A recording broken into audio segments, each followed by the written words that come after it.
Philip Mangartasian, NIM 180301229, kelas agroteknologi 4. Nah, di sini saya akan menjawab tentang ekspor kakao saat ini. Nah, ekspor kakao saat ini terus berkembang di Indonesia, di mana telah dipromosikan sesuai permintaan Menteri Perdagangan Indonesia yang dipromosikan oleh ICC dan DINER, di mana ICC dan DINER ini bergerak dalam bidang perindustrian kakao dalam negeri.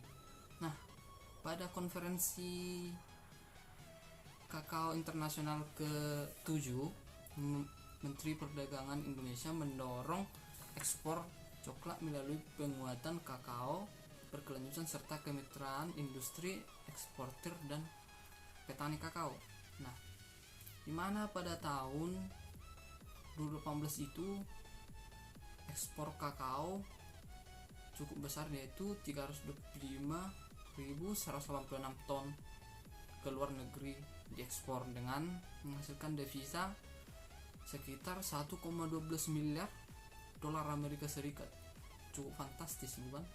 Nah, tak lupa juga Menteri Perdagangan Indonesia menekankan industri di dalam negeri karena cukup menghasilkan investasi yang cukup tinggi juga, yaitu sekitar 8,4 triliun per tahun. Nah, Indonesia terus mempromosikan produk-produk kakao tersebut melalui ICC dan DINER tadi yang bergerak dalam perindustrian dalam negeri, yaitu perindustrian kakao hingga sekarang.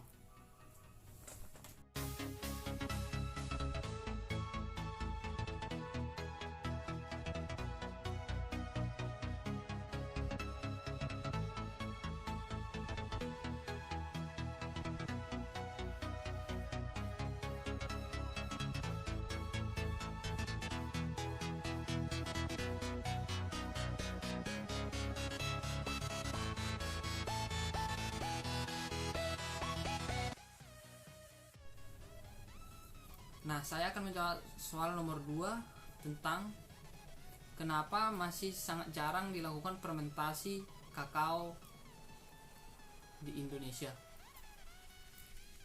Petani kakao di Indonesia cenderung mengolah hasil panen kakao itu tanpa fermentasi, di mana petani kakao tersebut hanya melakukan perendaman saja untuk mengurangi pulp, lalu dilakukan penjemuran, setelah itu siap dijual.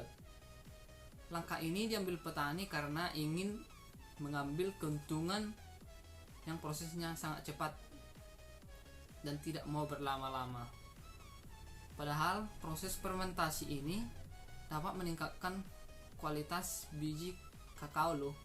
Nah, kenapa petani tidak melakukan fermentasi tersebut? Karena petani tersebut tidak mau menunggu waktu inkubasi, atau tidak sabar lah, artinya tidak sabar menunggu waktu inkubasi yang dimana proses fermentasi itu 6-8 hari. Petani langsung setelah melakukan penyucian, penjemuran, langsung dijual oleh si petani tersebut. Nah, hal inilah yang mengakibatkan kualitas dari biji kakao itu menurun, sehingga mempengaruhi pangsa ekspor Indonesia ke luar negeri.